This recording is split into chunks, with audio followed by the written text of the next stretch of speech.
আমার দ্বিতীয় নিবেদন কবি শঙ্খ ঘোষের লেখা কবিতা মিথ্যে কথা।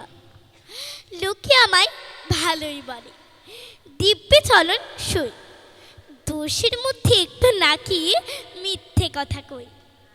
ঘাটশিলাতে যাবার পথে ট্রেন ছুটছে যখন, মায়ের কাছে বাবার কাছে করছি বকম বকম।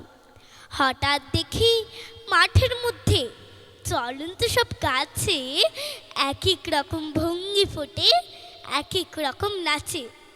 উমা দেখো নৃত্যনাট্য।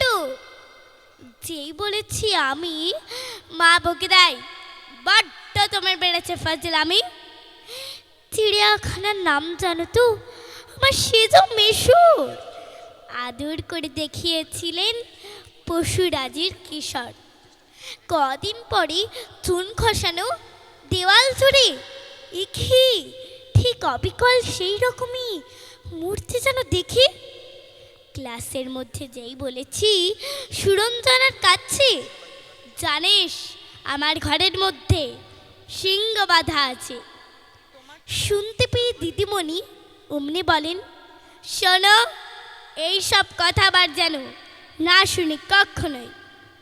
বলে না তাই সেসব কথা সামলে থাকি খুব, কিন্তু সেদিন হয়েছে কি এমনই পিয়াকুব। আকাশ পাড়ে আবারও চোখ গিয়েছে আটকে, শরৎ মেঘে দেখতে পেলাম রবীন্দ্রনাথকে।